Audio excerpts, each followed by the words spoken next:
Silakan duduk jemaat sekalian. Ya,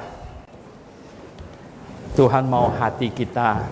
Tuhan mau hati kita. Saya kasih tahu, Tuhan mau hati kita. Ya. Bukan hal yang lain-lain, hati kita. Tema khotbah ini sebagaimana sudah dibagikan, kedatangan Tuhan didahului oleh murtad. Ya, kedatangan Tuhan didahului oleh murtad. Kita baca 2 Tesalonika pasal 2. Mari kita baca 2 Tesalonika pasal 2. 2 Tesalonika pasal 2. 2 Tesalonika pasal 2. Kita baca dari ayat 1 sampai ayat yang ke-12. 2 Tesalonika pasal 2 ayat 1 sampai 12. Anda ikutin, saya membacanya. Tentang kedatangan Tuhan kita Yesus Kristus dan terhimpunnya kita dengan Dia, kami minta kepadamu, saudara-saudara, supaya kamu jangan lekas bingung dan gelisah, baik oleh ilham roh maupun oleh pemberitaan atau surat yang dikatakan dari kami, seolah-olah hari Tuhan telah tiba. Janganlah kamu memberi dirimu disesatkan orang dengan cara yang bagaimanapun juga. Sebab sebelum hari itu haruslah datang dahulu murtad. Nah ini. Sebelum hari itu harus datang dahulu murtad. Dan haruslah dinyatakan dahulu manusia durhaka yang harus binasa. Yaitu lawan yang meninggikan diri di atas segala yang disebut atau yang disembah sebagai Allah. Bahkan ia duduk di bait Allah dan mau menyatakan diri sebagai Allah. Tidakkah kamu ingat bahwa hal itu telah kerap kali kukatakan kepadamu ketika aku masih bersama-sama dengan kamu, dan sekarang kamu tahu apa yang menahan dia, sehingga ia baru akan menyatakan diri pada waktu yang telah ditentukan baginya. Karena secara rahasia kedurhakaan telah mulai bekerja, tetapi sekarang masih ada yang menahan. Kalau yang menahannya itu telah disingkirkan, pada waktu itulah si pendurhaka baru akan menyatakan dirinya. Tetapi Tuhan Yesus akan membunuhnya dengan nafas mulutnya dan akan memusnahkannya kalau ia datang kembali. Kedatangan si pendurhaka itu adalah pekerjaan iblis dan akan disertai rupa-rupa perbuatan ajaib, tanda-tanda dan mujizat-mujizat palsu, dengan rupa-rupa tipu daya jahat terhadap orang-orang yang harus binasa, karena mereka tidak menerima dan mengasihi kebenaran yang dapat menyelamatkan mereka. Dan itulah sebabnya Allah mendatangkan kesesatan atas mereka yang menyebabkan mereka percaya akan dusta, supaya dihukum semua orang yang tidak percaya akan kebenaran dan yang suka kejahatan. Kita berdoa, mari. Bapa di sorga, terima kasih untuk kesempatan kami bisa berhimpun, berjemaat. Kami sungguh sangat-sangat menghargai kesempatan seperti ini. Tuhan, kami sangat bersyukur kami dapat menyanyikan lagu, mempelajari firman-Mu, sehingga iman kami kepadamu Tuhan terarah dengan baik dan terpelihara sampai Engkau datang kembali menjemput kami, atau kami setelah tubuh kami habis energi dan pergi kepadamu Tuhan. Tuhan, pimpinlah kami agar kami senantiasa selagi ada kesempatan kami bisa pakai untuk kemuliaan nama-Mu. Kami berdoa dalam nama Tuhan Yesus Kristus. Amin. Jemaat yang dikasihi Tuhan, Alkitab mengajarkan ada yang murtad. Bahkan tadi kita sudah baca dikatakan bahwa kedatangan Tuhan Yesus Kristus itu akan didahului oleh murtad terlebih dulu. Didahului oleh murtad. Jadi, jemaat yang saya kasih dalam Tuhan, ada kelompok yang percaya bahwa tidak ada murtad. Ya. One saved, always saved. Sekali selamat, sudah. Ya. Apapun yang terjadi dia selamat. Sebenarnya Alkitab tidak mengajarkan itu. Karena Alkitab penuh dengan peringatan. Misalnya di dalam Matius pasal 24. Hari ini saya mau ajak Anda buka cukup banyak Alkitab, ayat Alkitab. Di dalam Injil Matius 24 ayat yang 10 juga di situ dikatakan, ya, ketika murid-murid bertanya tentang kedatangan Tuhan, waktu Tuhan Yesus kasih tahu dia akan datang, bait Allah akan hancur segala macam, di ayat yang 10 dikatakan, dan banyak orang akan murtad dan mereka akan saling menyerahkan dan saling membenci. Jadi ada banyak murtad. Dan di dalam Matius pasal 13 ayat 21 yang sudah disampaikan oleh Stephen berapa minggu berturut tentang penaburan benih, di situ dikatakan bahwa benih yang jatuh di tanah yang berbatu tumbuh, tetapi kemudian matahari naik dan dia tanamannya tidak tumbuh dan kering gitu. Di penjelasan Tuhan Yesus di bahasa Indonesia dikatakan murtad gitu ya. Tetapi saya cek di bahasa aslinya itu di Injil Matius dan di Injil Lukas, di situ Lukas pasal 4 ayat 17, itu adalah dia memakai kata skandali sontai. Ya. Jadi itu berasal dari sebenarnya di situ lebih tepat diterjemahkan kalau di dalam bahasa Inggris di King James Version, ayat ini diterjemahkan dengan mereka mundur atau jatuh ya. Jadi itu sebenarnya tersinggung katanya, tersinggung, offended ya, get offended. Jadi terserang begitu. Nah, saudara yang saya kasih dalam Tuhan, benih yang jatuh di tanah yang berbatu-batu itu mungkin dia baru mau tumbuh karena tanahnya tipis ya loh. Matahari sudah naik sehingga tidak bisa ya. Itu tanaman itu mati. Jadi di dalam KJV dikatakan offended. Jadi ini semacam tersinggung kalau kita bilang, tersandung ya, tersandung. Jadi saudara yang saya kasih dalam Tuhan, banyak orang yang baru coba-coba mau datang ke gereja, banyak orang yang baru coba-coba mau mengenal kekristenan, itu sudah tersandung gitu. Tersandung oleh ya mungkin dengar firman Tuhan beberapa kali, sebenarnya hatinya ada ketertarikan, tetapi tersandung.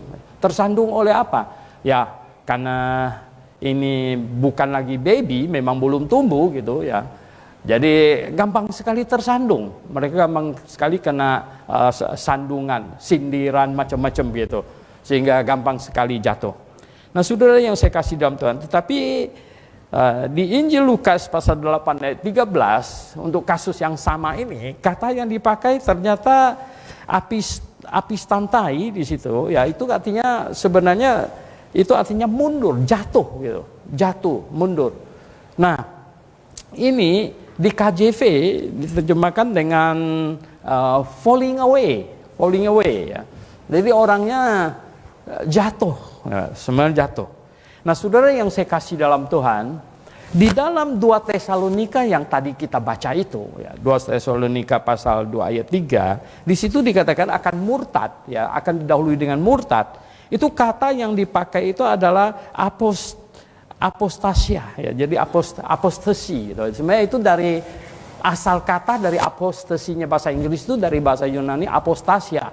Nah, ini artinya sebenarnya ini falling away, di situ jelas di bahasa Inggris adalah falling away. Jadi apostasi, jadi menjadi bidat ya, atau falling away itu kalau bahasa Indonesia sebenarnya ya diterima murtad begitu lah. Jadi begini jemaat yang saya kasih dalam Tuhan, murtad yang falling away gitu, itu sebenarnya ini terjadi untuk orang yang sudah di dalam. Karena gini, kalau Anda belum di dalam, sebenarnya Anda belum murtad. Ya, tidak ada orang agama lain murtad dari iman kekristenan. Ya, dia memang belum masuk gitu. Dia belum masuk, bagaimana dia bisa murtad? Ya, no? Dan juga sebenarnya Kristen yang belum beriman dengan benar, yang belum sungguh-sungguh lahir baru, dia ada Kristen-Kristenan macam begitu, itu juga tidak bisa disebut dia murtad. Ya karena apa? Ya dia memang belum mengenal kebenaran gitu. Dia mungkin dibaptis sejak bayi dan tidak tahu apa-apa, ya Kristen ikut-ikutan. Apakah yang macam begitu itu murtad? Sebenarnya tidak gitu. Dia belum murtad. Murtad itu ya orang yang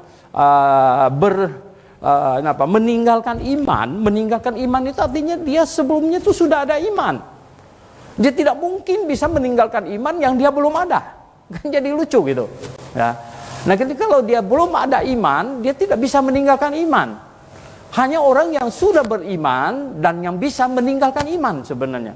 Nah, ini secara logika dan akal sehat ya. Oleh sebab itu, ya sebenarnya kalau kita baca di dalam 1 Timotius pasal 4 ayat 1, di situ ada peringatan. 1 Timotius pasal 4 ya. Ayat 1 di situ ada dikatakan, tetapi Roh dengan tegas mengatakan bahwa di waktu-waktu kemudian ada orang yang akan murtad lalu mengikuti roh-roh penyesat dan ajaran setan-setan. Wah, ini Rasul Paulus mendapat ilham Roh Kudus yang memberitahukan dia bahwa pada katanya hari-hari kemudian, pada waktu-waktu kemudian, ini tidak jelas kapan, tapi menjelang kedatangan Tuhan Yesus, ini gerakan ini akan atau kejadian ini akan semakin lebih rapat gitu ya, frekuensinya. Nah, katanya Roh kasih tahu ada yang akan murtad dan mengikuti roh-roh penyesat, roh-roh setan-setan. Nah, saudara yang saya kasih dalam Tuhan, mengenai kedatangan Tuhan Yesus Kristus katanya yang kedua kali, kata Rasul Paulus kepada jemaat Tesalonika, kalian jangan sampai salah, jangan sampai tertipu juga. Kalian harus memiliki pemahaman yang sangat jelas. Mungkin 2 Tesalonika ini ditulis adalah sambungan dari 1 Tesalonika. Kita tahu di 1 Tesalonika pasal 4, di situ mulai dari ayat yang ke-13, itu ada mengenai rapture. Mengenai rapture. Jadi tuh Rasul Paulus kasih tahu bahwa yang mati nanti akan dibangkitkan, kemudian yang masih hidup akan diubah sekejap mata dan naik ke angkasa, menyongsong kedatangan Yesus di angkasa gitu. Sehingga mungkin di antara jemaat Tesalonika ada yang bilang, kamu ketinggalan, apa kita ketinggalan? Sepertinya sudah terjadi ya. Mereka jadi berpikir, waduh kita ini orang ketinggalan. Maka Rasul Paulus tulis 2 Tesalonika ini untuk supaya memberi penjelasan yang lebih lengkap, jangan sampai mereka salah gitu. Maka itu tadi di pasal 2-nya ya, tentang kedatangan Tuhan kita Yesus Kristus dan terhimpunnya kita dengan Dia, kami minta kepadamu saudara-saudara supaya kamu jangan lekas bingung dan gelisah, baik oleh ilham Roh maupun oleh pemberitaan atau surat yang dikatakan dari kami, seolah-olah hari Tuhan telah tiba. Jadi seolah-olah mereka sudah ketinggalan gitu. Rasul Paulus bilang jangan begitu ya. Nah, sebab apa katanya? Janganlah kamu memberi dirimu disesatkan orang. Jadi jangan gelisah dan kemudian kacau, tidak fokus, malah jadi sesat gitu. Jangan begitu. Lalu dikatakan di sini ya, disesatkan orang dengan cara apapun juga. Sebab sebelum hari itu harusnya datang dahulu murtad. Harusnya datang dahulu murtad, jadi terjadi apostasi ya, di sini. Terjadi murtad ya, dan haruslah dinyatakan manusia durhaka yang harus binasa. Jadi manusia durhaka dinyatakan dan terjadi murtad gitu. Nah, manusia durhaka ini adalah antikristus. Kita tahu yang antikristus ini banyak orang salah kaprah. Dia pikir antikristus itu adalah menentang Yesus dengan menghujat-hujat dia, menghujat-hujat nama Yesus. Sebenarnya bukan itu. Kata anti itu adalah menentang dengan cara yang menggantikan. Jadi ya, sepertinya kalau anti Pak Jokowi jadi presiden, ini antinya mengangkat dirinya menjadi presiden gitu loh. Sehingga ini cara menentangnya. Jadi antikristus itu adalah yang mengangkat dirinya jadi Kristus ya. Nah, dia tidak menentang, dia tidak menghujat-hujat Yesus Kristus, tetapi dia menyatakan bahwa dirinya adalah Kristus yang kalian nanti-nantikan itu gitu. Nah, itu antikristus gitu. Jadi bukan yang menentang-mentang mau membunuh orang Kristen dan sebagainya, bukan yang demikian. Antikristus itu adalah penentang Kristus yang dengan cara menyebut atau mengangkat dirinya atau sejumlah orang pengikutnya mengangkat dia menjadi Kristus gitu. Antikristus itu begitu. Nah, saudara yang saya kasih dalam Tuhan, di bagian lain Alkitab kita sudah mempelajari dan banyak jemaat grafik juga sudah tahu bahwa antikristus ini di dalam kitab Daniel dikatakan dia memiliki masa jabatan ya, yang Tuhan kasih, yang sudah dinubuatkan itu 7 tahun. 7 tahun. Nah, 7 tahun itu kalau presiden Indonesia satu periode kan 5 tahun. Kalau Amerika periodenya 4 tahun. Ya, kalau 7 tahun ini kalau presiden Amerika saja belum 2 periode. Ya, nah kelihatannya ini antikristus ini nanti yang akan menjabat sebagai penguasa dunia, tapi tidak lama. Ya, mungkin kalau dia pakai sistem yang 4 tahun, berarti 7 tahun itu hampir 2 periode. Ya. Tapi kalau dipakai sistem yang 5 tahun, ini hampir 1,5 periode. Ya. Ini kekuasaannya di sini.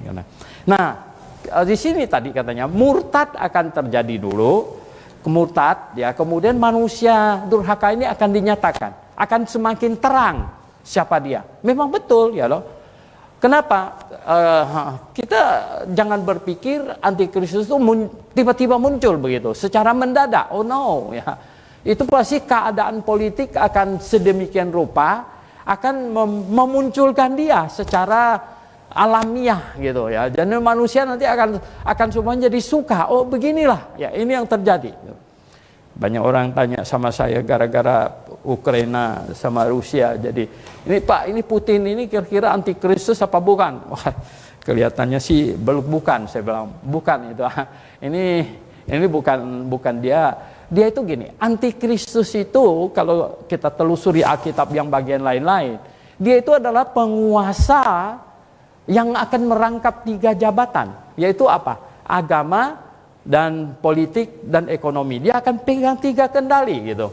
Nah, Putin ini ya, dia itu pemimpin politik ya loh. Oke ya. Dan ekonomi ya, Putin sih katanya kaya raya, tapi dia bukan yang paling kaya ya, saya kasih tahu Anda ya. Dia bukan yang paling kaya. Dan lagi agama, ini jauh ya, dia bukan di situ gitu.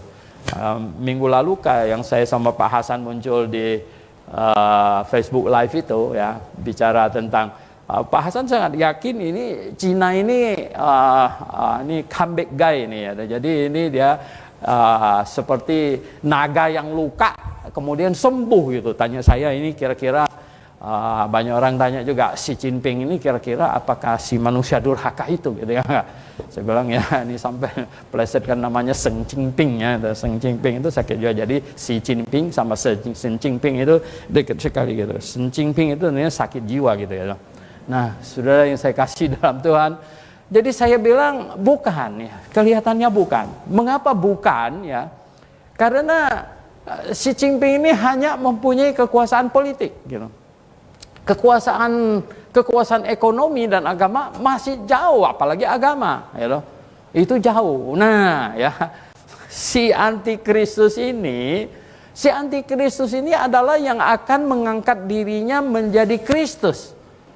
Menjadi Kristus. Ya mungkin pakai proses itu. Sebelum mengangkat diri menjadi Kristus, wakil Kristus dulu gitu. Gimana? Lebih cocok nggak ya? Biasanya kan yang mau jadi bupati kan wakil bupati dulu gitu ya nggak? Gitu. Yang mau jadi gubernur jadi wakil gubernur dulu ya, kayak Ahok wakilnya Pak Jokowi kan akhirnya naik gitu. Nah kalau mau jadi Kristus jadi apa dulu? Ya, wakil Kristus dulu. Anda tahu sekarang jabatan mana yang wakil Kristus katanya dia? Hah? Anda tahu? Wakil Kristus ya. Jadi wakil Kristus dulu. Nah saudara yang saya kasih dalam Tuhan, situasi dunia akan bergejolak. Ini bergejolak ini kayak dikocok-kocok ini ya. Dikocok-kocok. Anda pernah main kartu kan ya toh? Setelah main kan akhirnya bertebaran di meja, kartunya dikumpul kemudian dikocok-kocok gitu, dikocok-kocok. Antikristus yang mana? Situasinya akan sedemikian rupa, ya sampai sebenarnya makin hari akan makin nyolok. Itu dia. Itu dia. Dan kalau sudah diadakan pemilihan dan semua negara sudah setuju dialah yang jadi pemimpin, ya toh? Itulah sebenarnya yang dimaksudkan oleh Rasul Paulus, si manusia durhaka itu makin nyata. Sudah jelas. Dia belum memegang jabatan tetapi sudah nyata dia itu dia. Nah, itulah dia. Jadi bagi orang berhikmat itu sudah sanggup melihat itu dia, ya. Tidak bakalan lain lagi, itu dia gitu. Sudah jelas sekali. Nah, gini, terjadinya pengangkatan rapture itu pasti adalah apa? Beberapa saat sebelum dia dilantik. Ya. Bisa jadi sudah terpilih, bisa jadi sudah terpilih ya, secara demokrasi dunia sudah terpilih, ya toh? Sudah terpilih, tetapi dia walaupun sudah terpilih kan presiden saja sudah terpilih masih satu waktu kan, ya toh, baru dilantik. Nah, dilantik itulah ya enggak, mulai hitung dia berkuasa 7 tahun. Saudara yang saya kasih dalam Tuhan, ya toh. Berarti dia sudah menyatakan diri, ya, sudah jelas semua orang sudah jelas, ya toh, sudah dia terpilih, dialah yang memimpin baik ekonomi, ya hanya dia yang bisa menyelesaikan dunia ini akan memasuki masa ekonomi yang sulit, barulah bisa keluar the champion of economic, ya. Jadi dia kusut dulu, kusut sampai ya sudah kusut nanti dia tampil, dialah ya ekonom terhebat, ya, dan ya dia merangkap banyak hal gitu sehingga orang rela, ya, atau ya toh negara kacau dengan ini spendingnya, semua negara kacau dan semuanya bilang apa, kalau negara kacau ekonomi minta pertolongannya itu ke IMF, ya, International Fund Monetar gitu ya toh. Nah, tetapi sekarang ini kalau IMF pun tak ada duit, ini gimana ya toh? Mau minta tolong sama yang mana? Ya, the richest guy, ya, yang terkaya itulah. Saudara tahu sebenarnya di mana ya toh? Bunkernya penuh dengan emas, saudara. Saudara yang saya kasih dalam Tuhan Yesus, jangan main-main. Saya kasih tahu ya toh. Ya, dia selalu katanya pernah ada satu yang menjabat katanya. Kalau dulu Petrus berkata kepada orang timpang, emas perak aku tak punya. Ya, apa yang ada padaku aku berikan dalam nama Yesus. Dia bilang, sekarang kita tidak perlu lagi seperti Petrus karena kita emas perak aku punya semua. Ya. Ya, saudara yang saya kasih dalam Tuhan, wow, ya, ini hebat sekali. Nah, jadi manusia durhaka itu akan dinyatakan. Jadi akan terjadi ini pergolakan, pengocokan. Nanti sampailah kepada situasi di mana ini orangnya makin jelas. Sebenarnya kita melihatnya jauh lebih jelas sebenarnya. Ya, sudah ada banyak buku. Devhan menulis, ya, katanya, tahu tidak? Devhan bilang, yang perempuan yang menunggang binatang itu, ya, siapakah dia itu? Ya, si perempuan yang menunggang binatang itu, yang dipanggil si pelacur besar, siapa dia? Sebenarnya jelas sekali. Sudah makin jelas. Cuman memang ya dia harus terpilih. Dan ya sebenarnya kalau sampai sudah dia dilantik, itu sudah kamu masih ada, saya pikir sudah terlambat gitu. Sudah terlambat ya. Kenapa? Karena kalau dia dilantik berarti apa? Waktu countdown-nya mulai. Karena waktu untuk dia tidak panjang. Cuman apa? 7 tahun gitu. 7 tahun tentu nggak masuk masa kampanye dong, gitu. 7 tahun pasti tidak masuk banyak masa persiapan yang lain. 7 tahun itu hitung dia dilantik. Berarti sebelumnya pasti terjadi pengangkatan, tetapi sudah jelas dia siapa. Nah, saudara yang saya kasih dalam Tuhan Yesus. Oke, kita balik ke tema kita. Ini kita balik ke tema kita. Katanya apa? Didahului oleh murtad. Didahului oleh murtad. Oh, saudara yang saya kasih dalam Tuhan. Didahului oleh murtad pada saat menjelang kedatangan Tuhan Yesus, itu gelombang murtadnya akan makin banyak.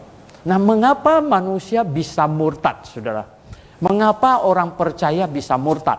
Sebenarnya, mengapa menjelang pengangkatan itu akan banyak murtad? Tadi di sini kita baca. Ya sebenarnya saya mengkategorikan hanya dua. Satu, masalah kehidupan. Ya, karena kita semua masih tinggal di dunia ini, kita masih makan, minum, berpakaian, pakai mobil, punya rumah dan lain sebagainya. Ini masalah kehidupan. Masalah kehidupan ini ada dua aspek yang bisa membuat orang murtad, yaitu himpitan dan godaan, saudara. Himpitan itu artinya kesusahan, kesulitan yang besar, dan godaan artinya ada daya tarik yang begitu, peluang-peluang yang begitu hebat sebenarnya. Kita bisa berpindah ke posisi itu. Nah, himpitan, kenapa bisa ada himpitan? Ya, kita berkata bahwa sebenarnya antikristus, ya, di baliknya si iblis itu, dia memiliki program, sebenarnya kan tadi di ayat yang kita baca, dia meninggikan diri, dia mendirikan diri di atas semua yang disembah sebagai Allah. Jadi dia the top of the top. Ya. Jadi maka itu sekarang Anda lihat cara kerjanya sudah sedemikian rupa, semua bentuk penyembahan, semua pemimpin agama, kalau ditemuin itu dia taruh di bawah levelnya dia. Di bawah level dia. Ya. Semuanya ditaruh di bawah. Dianya di atas. Dan dia sekarang sedang menggandeng semua agama kekristenan supaya semuanya bisa masuk. Ini. Jadi semua iman, semua model iman, semuanya dikumpulkan. Nah, inilah yang disebut dengan pelacur besar, bukan secara literal pelacur, tapi pelacur besar secara rohani. Artinya apa? Menggabungkan semua iman, ya, apa saja. Bukan menobatkan penyembah berhala, tetapi penyembah berhalanya dibawa masuk gitu. Ya, jadi bukan menobatkan umat agama lain yang salah, yang menyembah kepada Tuhan yang salah, bukan, tetapi mengambil mereka dan dibawa masuk, dan dicarikan jalan komprominya supaya semuanya kita menjadi satu. Nah, itulah sebabnya mengapa dia disebut pelacur besar. Ya, Dave Hunt menunjuk hidungnya dengan berani berkata, dia itulah, ya, yang sebenarnya duduk di Roma sekarang itu. Dave Hunt berkata dalam bukunya, ya, A Woman Rides the Beast. Jadi seorang wanita yang menunggangi binatang itu. Sudah jelas sekali dia menulis itu. Nah, jemaat yang saya kasih dalam Tuhan, mengenai murtad. Jadi tekanan hidup. Kenapa bisa tekanan hidup? Oh, saudara yang saya kasih dalam Tuhan, karena antikristus ini dibaliknya iblis. Sebenarnya berkali-kali di dalam blog kelas maupun seminar saya sudah katakan, dia bukan haus kekuasaan, dia bukan haus ekonomi, dia bukan kekurangan duit, dia bukan. Siapa bilang iblis kurang duit? Iblis merasa dunia ini punya dia. Ingat di dalam di dalam Matius pasal 4, pencobaan Tuhan Yesus. Apa kata iblis kepada Tuhan Yesus? Jikalau engkau mau menyembah kepadaku, dia akan berikan dunia ini. Dunia kan Tuhan yang ciptakan, tapi dia ngaku punya dia. Kamu bisa bayangkan, dia bilang gitu ya. Jikalau engkau rela menyembah kepadaku, dia akan berikan seluruh dunia ini. Wah, Tuhan marah sekali ya. Tuhan marah sekali. Kalau dia anggap dunia ini punya dia, ya memang dia disebut penguasa dunia. Nah, saudara yang saya kasih dalam Tuhan, ini manusia durhaka ini, dia bukan kekurangan duit, ya. Bahkan kekayaan dunia ini milik dia, saudara. Dia punya, dia bilang, punya semua itu. Dia juga bukan kekurangan kekuasaan. Anda bisa lihat, nanti akan makin hari, akan makin disanjung. Saudara yang saya kasih dalam Tuhan, ya. Kalau berkunjung ke satu negara, penyambutan dia itu lebih hebat dari penyambutan presiden manapun. Betul nggak? Ya, penyambutan dia itu lebih dahsyat dari penyambutan presiden. Jadi dia bukan kekurangan kuasa politik sebenarnya. Yang dia tidak bisa puas, dia belum bisa puas itu apa? Dia belum disembah. Sebenarnya itu, dia belum disembah. Saudara yang saya kasih dalam Tuhan, saya bolak-balik sejarah kekristenan. Mengapa kekristenan dianiaya oleh satu kaisar demi satu kaisar? Mengapa bisa sampai begitu? Sebenarnya dia punya kunci itu adalah apa? Kaisar tidak puas cuman jadi kaisar, gitu. Dia minta disembah sebagai Tuhan. Itu yang tidak bisa. Kalau kaisar puas jadi kaisar, gitu, orang Kristen itu nggak ada masalah, gitu, ya kan? Ya kaisar mau bayar pajak ya bayarlah, gitu. Mau apa ya itu ikutin. Tetapi persoalannya adalah apa? Ketika kaisar tidak puas jadi kaisar dan kepingin jadi Tuhan, gitu, dan minta bukan cuman kaisar saja, tetapi dia mesti disembah juga. Disitulah bentrok. Ya, di situ tidak bisa lagi. Nah itulah makanya penganiayaan kekristenan satu kaisar demi satu kaisar. Karena Kristen tidak mungkin bisa terima dia disembah sebagai Tuhan, gitu. Nah saudara yang saya kasih dalam Tuhan, ya. Jadi tekanan hidup. Nah karena dia mau minta disembah, dia mau memakai kekuatan ekonomi sama politik untuk membuat orang menyembah kepadanya. Jadi kekuatan ekonomi dan politik itu sebenarnya itu hanya kendaraan. Kamu nggak mau nyembah, ya. Ketika kamu dihimpit, dipojokkan, sampai kamu di sudut, tidak bisa berubah. Ayo nyembah, gitu. Itu ya. Nah, maka itulah di dalam Wahyu pasal 13 ada dikatakan bahwa si antikristus nanti akan mengendalikan ekonomi sehingga tidak ada orang bisa jual atau beli tanpa persetujuannya dia. Ya, tanpa izin dia. Wah, saudara yang saya kasih dalam Tuhan. Dulu saya ingat Grafe berdiri 26 tahun itu. Grafe berdiri sudah 26 tahun, ya. Awal-awal itu 20-an tahun lalu kita sudah seminar tentang antikristus akan datang, kontrol ekonomi. Tapi 20 tahun yang lalu kontrol ekonomi pakai apa? Ya enggak? Bagaimana ekonomi bisa dikontrol? Bagaimana orang kampung bisa mau jual beli mesti lewat dia? Masih jauh, ya. Waktu itu belum ada kredit card segala macam. Kemudian makin hari makin nyata, peralatan kontrolnya makin canggih, saudara. Makin canggih, ya. Oh, saudara yang saya kasih dalam Tuhan. Ya, sekarang uang kebanyakan orang dan kebanyakan uangnya itu taruh di bank, betul nggak? Ada yang taruh di bawah tempat tidur, gitu. Nanti ya nggak digigit anjingnya nanti, gitu. Enggak, tapi taruh di bank. Saudara yang saya kasih dalam Tuhan, saya pernah baca satu orang ibu-ibu yang kaya sekali, ya. Ya, dia banyak usaha. Itu entah karena kasus apa di Singapura dia punya kredit card satu persatu ditolak, semuanya ditolak. Dia sampai nggak tahu bagaimana cara pulang. Ya, sampai nggak tahu bagaimana cara pulang karena kredit cardnya masuk katanya nggak bisa, Bu, ditolak. Ya. Masuk lagi, ayo ambil lagi, masuk lagi, coba, nggak bisa. Waduh, coba, ya. Kalau kamu tersangkut di negara lain kan duit ada di bank, ada duitnya ada. Ya, tapi sekarang apa? Ya, entah macet karena apa, pokoknya masuk ditolak, nggak bisa.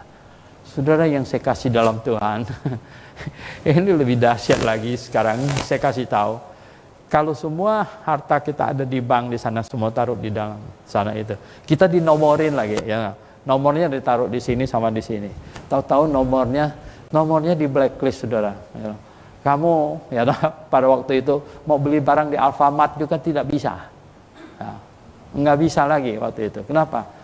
Ting, nggak bisa, Pak, katanya. Ya. Coba ting, nggak bisa, Pak. Ya. Nggak lewat ini nomornya, nggak lewat. Lalu gimana nih? Bapak urus dulu dah, kan? Urus dulu. Ya. Waduh, gimana kalau sudah macam begitu? Nah, saudara yang saya kasih dalam Tuhan, ya, kita lihat, ya. Tanpa izin dia tidak ada yang bisa jual atau beli. Ini sudah makin hari akan makin kenyataan, ya. Makin kenyataan. Oleh sebab itu, saudara yang saya kasih dalam Tuhan, orang berhikmat bisa melihat tanda-tanda. Dan karena himpitan, Baru beberapa hari yang lalu ya, ada yang post di Amerika itu ada market apa gitu, yang semua karyawannya dipasangin chip. Ya. Tapi kurang lebih 30% tidak mau. Saya baca, saya masih tersenyum. Ternyata masih ada 30% dari karyawannya, mungkin ini orang Kristen, menolak dengan berbagai alasan katanya. Menolak dengan berbagai. Ini masih bersifat volunteer, gitu. Masih bersifat volunteer. Tapi kalau dipaksakan bagaimana? Ya enggak? Oke, nah yang tidak mau dipasang ada apanya gitu. Pokoknya sesuatu. Hari ini saja enggak bisa, enggak ada peduli lindungi. Ya. Kamu tidak dipeduli dan tidak dilindungi. Gitu. Ya enggak? Ya kan? Udah tidak peduli dan tidak dilindungi, ya enggak? Sekarang mau apa? Ya, ke mall? Enggak bisa, ya enggak? Enggak bisa. Di Amerika Latin ada satu negara yang melegalkan pakai Bitcoin seluruhnya. Itu di negaranya sudah boleh, ada ATM-nya segala macam. Kemarin Desi baru kasih lihat sama saya. Woi, semuanya nanti itu ya. Anda bisa bayangkan. Ini dunia kita makin bergerak ke sana nanti ya. Anda tidak direstui oleh yang punya kuasa. Sekarang nomor apapun tidak bisa lagi. Ya. Bahkan kamu mempunyai 100 miliar pun di bank gitu, tak bisa diambil loh. Tak bisa diambil. Ya. Saya aja sekarang ini nyangkutnya apa tuh? Radio kita kan lama sudah tidak siar lagi yang manual. Sudah ganti yang komputer gitu. Saya cek di bank masih ada beberapa puluh juta. Ini tempo hari untuk kita bayar listrik. Sekali saya mau ambil nggak bisa loh Pak. Ya, kenapa? Ternyata ya, dia punya surat semuanya, kan radionya sudah lama, kadaluarsa, mesti diperbaharui semuanya. Saudara yang saya kasih dalam Tuhan Yesus, tak bisa. Anda pikir kamu punya uang banyak bisa diambil dari bank itu? Kalau nomor kamu ada masalah, nggak bisa loh. Ya, tidak bisa diambil punya. Nah saat itulah kamu bingung sendiri, baru tepuk-tepuk jidat ini sampai sakit kepala, saudara. Betul, sakit kepala kamu karena nggak bisa diambil sekarang ini. Ya kan, akan jadi masalah. Oh saudara yang saya kasih dalam Tuhan, saat itu akan tiba dan itu akan membuat orang gampang untuk murtad. Karena apa? Di sisi yang satu lagi itu, yaitu ada tawaran. Karena dengan mengikuti keinginan antikristus, maka hidupmu akan nyaman. Loh kenapa sih kamu kok keras kepala gitu? Kenapa sih kamu kok mau melawan? Betul nggak? Nah, begini, kamu melawan pun teman-teman akan bilang kamu bodohnya bukan main. Itu enggak apa-apa punya. Kenapa kamu masih melawan, ya toh? Dan sampai saudara kamu sendiri bilang kamu ini, ya toh. Waduh, ini akal sehatnya sudah hilang ini orang. Karena apa? Beda. Mungkin lama-lama digituin di jidatnya, digini-giniin semuanya lama. Ya udah deh, kita ikut saja gitu. Saudara yang saya kasih dalam Tuhan, ya, himpitan ya, dan godaan, himpitan untuk susah dan godaan untuk supaya nikmati kenyamanan, ini bisa membuat banyak orang murtad, ya. Banyak orang murtad. Dan yang terakhir, ya, yaitu apa? Sebenarnya ajaran sesat, ajaran sesat menyebabkan orang murtad, ajaran sesat. Sebenarnya saya mau ajak kalian baca Ibrani pasal 10. Tadi sudah dibaca oleh Jaya. Ya. Entah kenapa kadang-kadang pengkhotbah sama pemimpin nyanyi bisa klub begitu ya toh. Tanpa sengaja. Padahal saya nggak bisik-bisik dia gitu mau baca Ibrani pasal 10 gitu ya. Tapi dia sudah baca. Coba kita lihat Ibrani pasal 10, tahu nggak? Ibrani pasal 10 ini luar biasa ini. Tadi Anda sudah baca kan? Tadi Anda sudah baca. Anda tahu nggak? Begini, ya. Mengapa di pasal 10 ayat 25, pasal 10 ayat 25 itu dikatakan gini.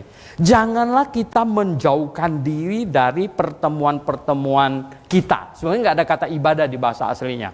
Pertemuan-pertemuan kita seperti dibiasakan oleh beberapa orang, tetapi marilah kita saling menasehati. Marilah kita saling menasehati dan semakin giat melakukannya menjelang hari Tuhan yang mendekat. Mengapa? Di ayat yang 26 itu sebenarnya sambung, tetapi Lembaga Alkitab Indonesia kayak bikin alinea baru, dia lalu menjorok ke dalam. Sebab katanya apa? Jika kita sengaja berbuat dosa sesudah memperoleh pengetahuan tentang kebenaran, maka tidak ada lagi korban untuk menghapus dosa itu. Mengapa Anda tidak boleh menjauhkan diri dari pertemuan-pertemuan? Karena kehadiran jemaat, kehadiran gereja adalah untuk menjaga iman Anda supaya dalam keadaan apapun nanti situasi dunia Anda tidak murtad gitu loh. Itu sebenarnya. Kenapa?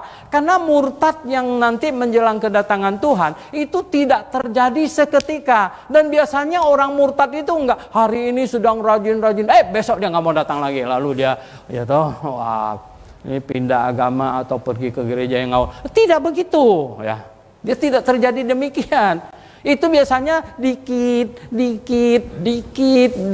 mundurnya dikit gitu ya. Nah, seperti benih yang jatuh di tanah yang berbatu-batu kan katanya ya toh, tersandung, terhimpit, tersinggung gitu. Waduh ya toh. Kita tahu biasanya orang baru kan gampang tersinggung gitu ya. Tersinggung, kadang-kadang saya masih minta maaf atas kesalahan yang saya tidak sengaja gitu kan, gitu. Ya kan, kadang-kadang kita sedang salam sama orang, kita ingat sesuatu yang sangat penting, belum apa-apa lepasin tangannya, mungkin begitu, Pak Suhento, itu masa saya lepas pula tangan saya begitu ya, kadang-kadang memang begitu ya. Jadi manusia itu tidak mungkin bisa perfect. Ya. Enggak tahu kalau suruh malaikat Mikail yang menggembalakan Anda akan lebih baik tidak gitu. Ya. Saudara yang saya kasih dalam Tuhan, saya bilang, kemarin saya khotbah di chapel itu, saya bilang begini, saya sudah berusaha adil, tapi manusia tidak mungkin adil, mustahil bisa adil, saya bilang, mustahil. Saya bilang gini, kalau ada satu mahasiswa, pagi-pagi saya bangun, saya jalan-jalan ketemu dia. Saya senang. Saya tarik uang 100.000 kasih sama dia, ya, mahasiswa A. Senang nggak dia? Senang lah ya. Tuh, aduh, Pak Suwinto kok ada apa sih? Gitu. Enggak, cuma senang aja gitu. Kasih 100.000. Oh sih senang sekali ya enggak? Terima kasih banyak Pak, terima kasih. Syukur nggak dia? Oh syukur lah gitu. Tapi saya ketemu mahasiswa kedua, saya tarik 200.000 sama dia. Dia bilang, wah kenapa Pak Suwinto? Enggak, saya cuma senang aja hari ini gitu. Kasih 200. Yang tadi kasih 100.000 dengan temannya dapat 200, syukurnya kurang enggak? Iya kan? Loh, dia kan bilang, loh kok saya cuma 100? Si Anu dikasih 200 gitu ya. Ini bagaimana? Syukurnya berkurang gitu. Tadi itu sangat syukur gitu ya enggak? Saya syukurnya kurang gitu. Saya ketemu mahasiswa nomor 3 gitu ya enggak. Saya tarik 300.000 sama dia gitu. Wah dia, ada apa Pak Suwinto? Enggak ada apa-apa, saya cuma senang aja hari ini gitu. Gitu aja. Wah dia syukur sekali gitu, syukur sekali. Yang pertama itu syukurnya berkurang lagi enggak? Kurang lagi. Lah dia kok dapat 300 ya. Yang satu dapat 200, saya cuma 100 ya. Begitulah manusia. Saudara yang saya kasih dalam Tuhan Yesus ya. Jadi ketika Anda datang ke gereja di sini, ya Anda mengharapkan sesuatu yang bersifat duniawi dan jasmani materi begitu, ya Anda pasti tersandung. Saya kasih tahu, Anda pasti tersandung punya. Anda tahu bagaimana tersandungnya itu ya. Ini yang membuat orang ya yang belum ini, waduh, ada aja banyak. Dia bisa lihat kalau suruh cari kelemahan gereja ini dia pasti dapat gitu. Dia pasti dapat ya. Kalau disuruh cari kesalahan pemimpin, dia dapat. Dia bisa list satu gudang. Suhento begini, gitu. Kurangnya begini. Pasti gitu. Ini kita manusia. Nah, biasanya orang sampai murtad, saya katakan tidak mendadak. Ya. Dia bisa start dari pikiran yang negatif dulu tentang gereja ini dan pikiran yang negatif tentang pemimpinnya. Ini sudah sebuah benih dan dia akan tambah lagi. Begitu itu yang akan terjadi. Ya sehingga ya dia tidak datang kebaktian lagi, tidak mau datang lagi, entah takut Covid atau tersandung, kita jadi bingung juga gitu. Ya, bagaimana ini? Saudara yang saya kasih dalam Tuhan, ini sangat gampang. Nah, murtad menjelang kedatangan Tuhan.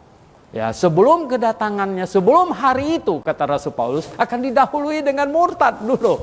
Oh saudara yang saya kasih dalam Tuhan, itu pengajaran-pengajaran sekarang ini begitu banyak. Nah ketika orang Kristen melemah, seperti tadi kita baca, dia tidak rajin menghadiri acara pertemuan jemaat lagi gitu. Ini adalah sudah mulai gitu ya. Tadinya gini, tadinya Minggu datang, Rabu datang juga. Wih, lama-lama Rabu, aduh lemas dah, gimana gitu ya. Akhirnya tinggal Minggu datang 4 minggu 1 bulan. Datang. Lama-lama bolong 1 minggu. Ah masa nggak boleh sih bolos 1 minggu gitu ya kan.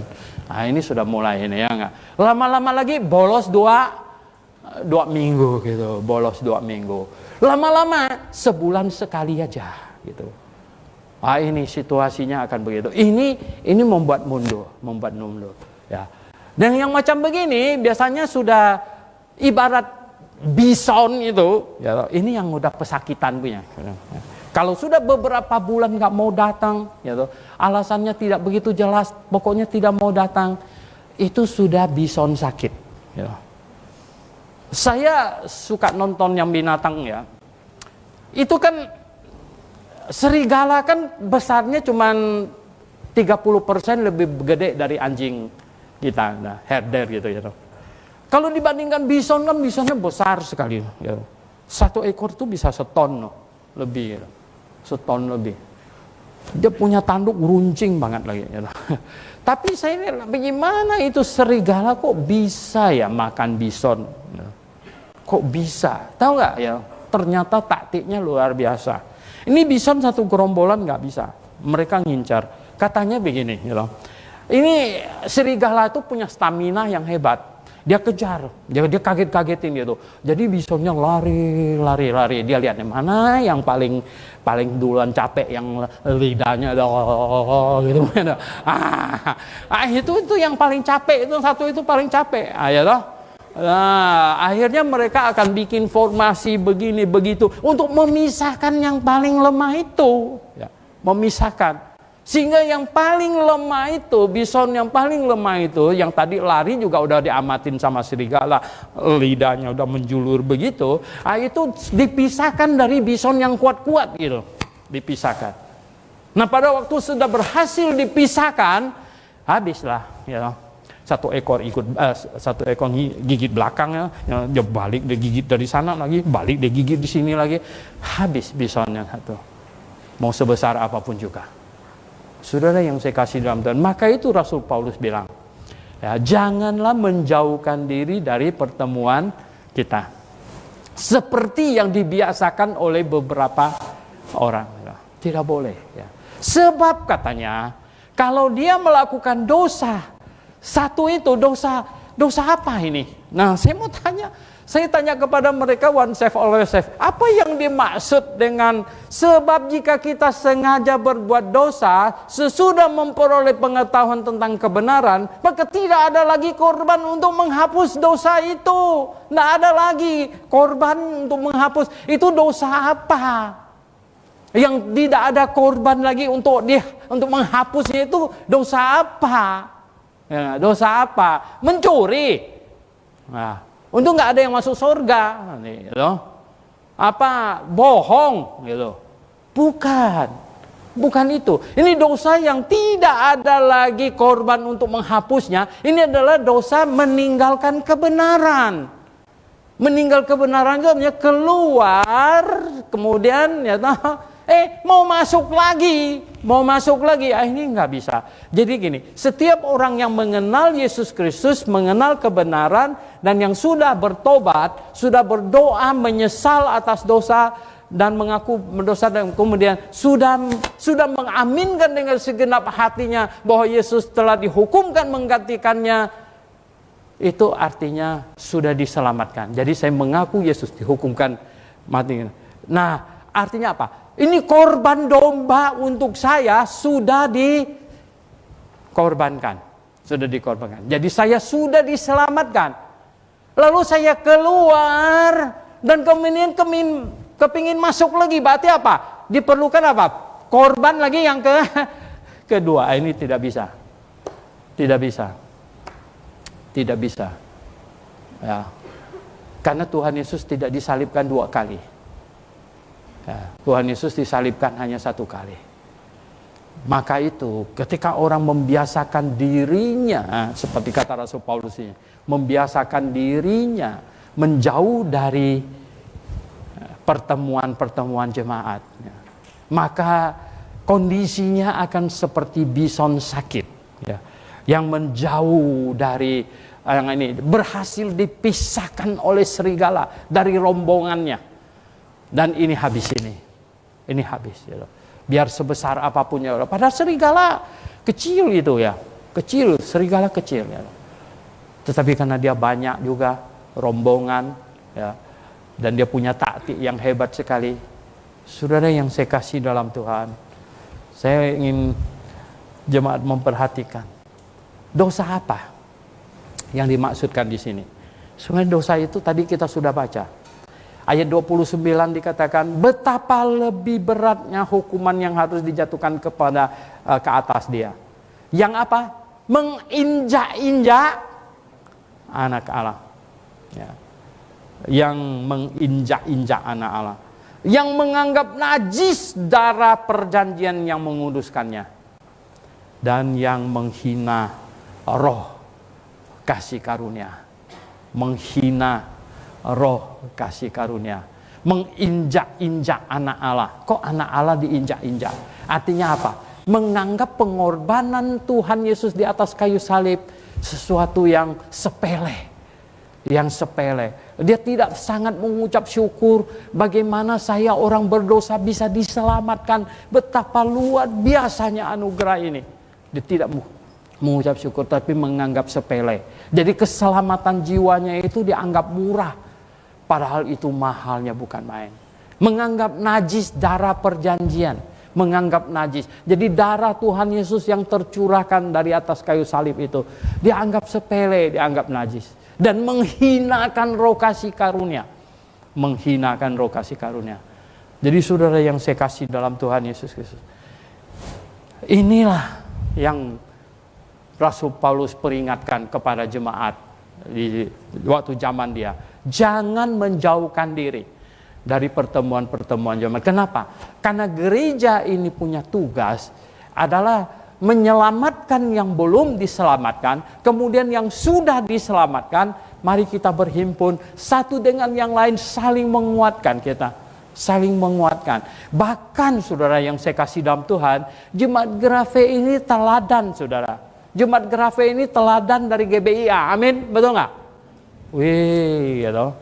Jemaat Grafe itu dianggap apa? The best of the best. Ya, ini orang Kristen hebat ini. Ada apa-apa itu mereka selalu bilang, Pak Soeharto itu kan jemaat Bapak. Gitu.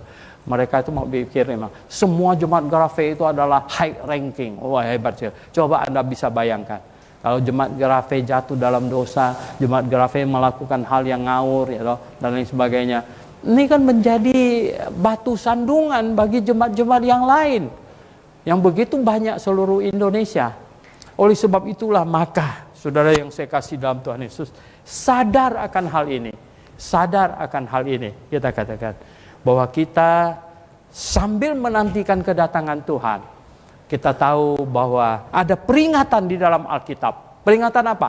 Bahwa menjelang kedatangan Tuhan akan didahului dengan murtad dulu. Dan itu janganlah saya.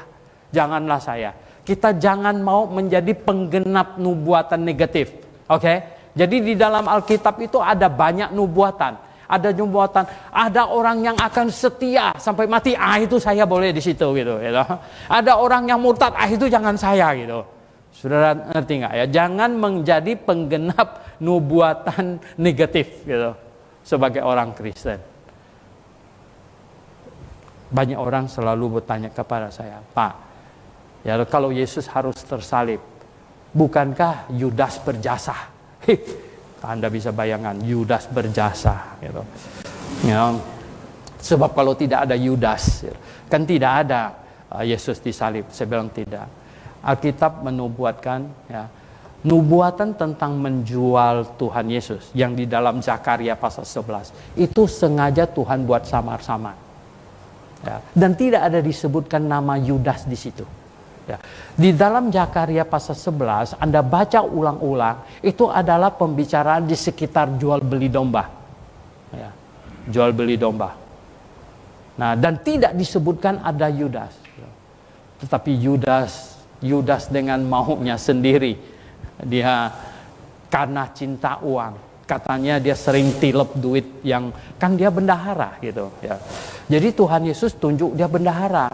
Kadang-kadang bendahara sangat berbahaya, saya kasih tahu, ya, ya nggak. Kalau ditunjuk jadi bendahara, kalau Tuhan titipkan uang dengan kita mesti tahu gitu ya. Karena apa? Itu sangat penting.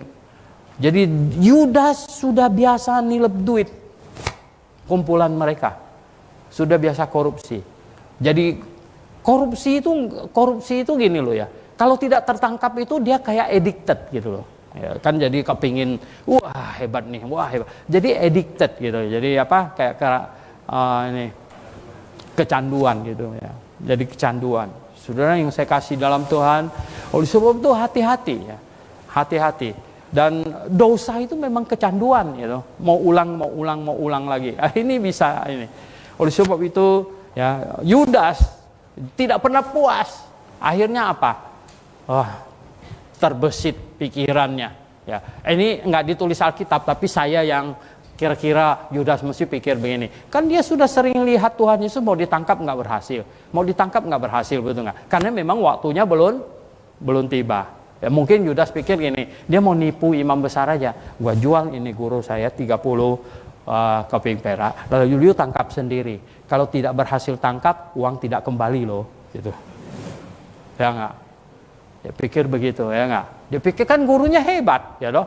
Kalau ini berkali-kali kok mereka mau tangkap Tuhan Yesus, karena lewat aja. Dia pikir kali ini imam besar, ya toh, lo orang gua tipu deh, paling tidak 30 keping perak, ya toh. Ya jual Yesus, kalau tidak berhasil ditangkap, uang tidak bisa kembali, ya toh. Begitu. Nah, enggak taunya apa yang terjadi. Sekali tertangkap Tuhan Yesus, kali ini tidak melawan. Karena waktunya memang sudah tiba. Waktunya sudah tiba, dia tidak melawan. Yudas bingung, biasanya nggak bisa ditangkap, kok kali ini bisa? Waduh, kacau ini ya nggak? Kacau. Tapi dia tidak mengerti kebenaran, ya. Karena apa? Setiap kali Tuhan Yesus khotbah pikirannya duit melulu gitu. Ya. Jadi dia nggak ngerti kebenaran gitu, ya nggak? Akhirnya apa? Seandainya, ya toh. Dan Yudas ngerti kebenaran, dia bawa 30 keping perak, lari-lari sampai ya tahu di bawah kaki Yesus aja. Tuhan, aku sudah salah, ini duitnya aku tak mau, gitu. Aku sudah salah. Mungkin Tuhan akan, ya, ini pasti Tuhan ampuni punya. Bukan mungkin lagi, gitu.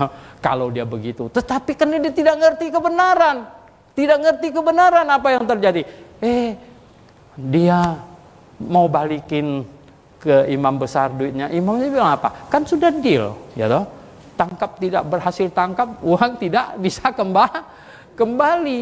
Gimana? Kok sekarang mau batal pula? Tak bisa. Akhirnya apa? Dia lempar uangnya ke Bait Allah di sana, gitu ya. Akhirnya dia nggak dapat apapun. Saudara yang saya kasih dalam Tuhan Yesus, hati-hati, saya kasih tahu Anda. Ya, hati-hati. Kok bisa ya orang mundur sampai ke tahap menjual Yesus loh, Yudas? Betul nggak? Dari murid yang tiap hari mendengar gurunya, kok bisa mundur begitu? Nah, kenapa?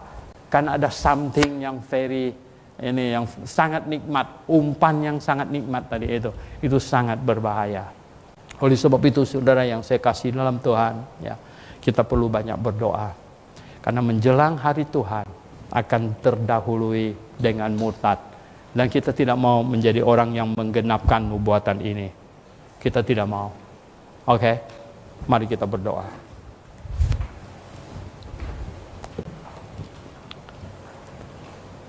Jemaat yang dikasihi Tuhan, renungkanlah keselamatan yang kita peroleh.